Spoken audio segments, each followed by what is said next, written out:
Hello. Welcome to the second day of our reading of the story of the Bible. Today we're going to be looking at Genesis chapters 4, 5, and 6. And they're very interesting chapters, got a lot of interesting things in them. When you're reading through them, take a look at a couple of items. I want to point out that remember, chapter 3 ends with man has fallen, they've eaten the forbidden fruit, they've been cast out. Man now has free will. Man can choose a choice of being good or bad, and they have the ability to understand which is right and which is wrong. So the very first story then in chapter 4 is amazingly a story about making a bad choice. So it's the story of Cain and Abel that we all know about. One side point, it's interesting that the very first sin recorded in the Bible after the eating of the fruit is one of theological significance. One person, quote, did it right, and one person did it wrong. I think that's just a curiosity. But anyway, it goes on. It's interesting also that when you look at chapter 4, that the sins, the way they're described, really kind of start to show a progression, because the sin of Cain and Abel is a sin of jealousy. And then right after that, there is one of the descendants of Cain is Lamech, and Lamech has a sin of vengeance. And there's an interesting comment in there that he said, if Cain is avenged 7 times, then Lamech will be avenged 70 times. In the New Testament, when Jesus talks about forgiving 70 times, 7 times, many of your Bibles, if you have footnotes, will footnote this reference back to Lamech. So Lamech says he's going to receive vengeance 70 times over, and Jesus says we will forgive 7 times that. Not 70 times, but 77 times. But anyway, you get the drift of what's going on.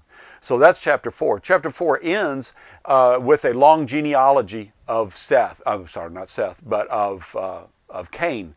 And so we have this genealogy coming down. Then you get to chapter 5, and you have a very long genealogy going all the way down to the time of Noah. Going to carry us up to chapter 6.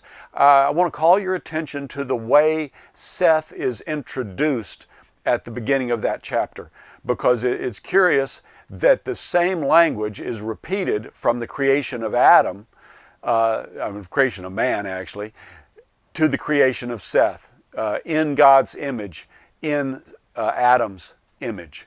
And so just take a look at that. That's important to hold on to as you go through this long genealogy. I know it's very tempting to just ignore them, and most of that you're never going to see anything. There's not much in there that just jumps right out at you. There is Enoch, who walked with God and was not. That's an interesting side. Basically, it is showing a progression of time. Time is moving along. Now, when I was much younger, I haven't done it in a very long time, I actually mapped out the times on all that type of stuff, tried to replicate Bishop Ussher's timeline of the age of the earth.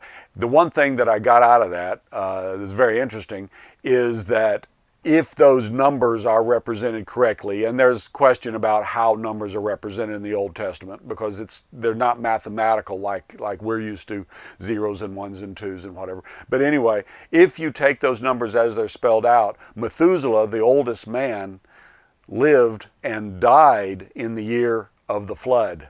At least by my calculations. And I think that's curious. So the question is, did he die before the flood, or did he die in the flood? Interesting point. Chapter 6 opens up, and in chapter 6, what we have is the story of the flood itself. And what they're trying to demonstrate is how this progression of sin has just gone on, and it is so bad that God decides to terminate the existence of all but one family. Now, there's a couple of things out of that you ought to listen to. First one, very curious passage at the beginning. It says, the sons of God married the daughters of men. And so there's all sorts of ideas on what does that mean. Are they angels? People who are non-religious at all believe, well, maybe that's the aliens that came down from space, and all sorts of really dumb ideas. Remember back, we have just seen 2 genealogies. I believe, in very simple terms, what they're talking about is the sons of God represent the line of Seth, and the daughters of men represent the line of Cain. I don't think that is meant to be some hard and fast rule. I think what it's trying to do is use more metaphorical type language and says the good guys didn't stay good guys and they intermarried with anybody that they saw that was good looking. That's basically what he says. The daughters of men were beautiful, and the sons of God just took whoever they want. The idea of taking there is not a one-time event. It's actually more of a reference to marriage, but it's talking more about the intermarriage relationships. And remember, when we get down to the laws in Moses, that they're forbidden from intermarrying with the peoples around them. So it's just building on that idea. Then you get, like I said, to the rest of chapter 6, and chapter 6 is demonstrating Noah's call, building of the ark, and getting ready for the flood to actually occur. So it's an interesting 3 chapters. I hope you enjoy and look forward to talking to you more tomorrow. Y'all have a blessed day. Bye-bye.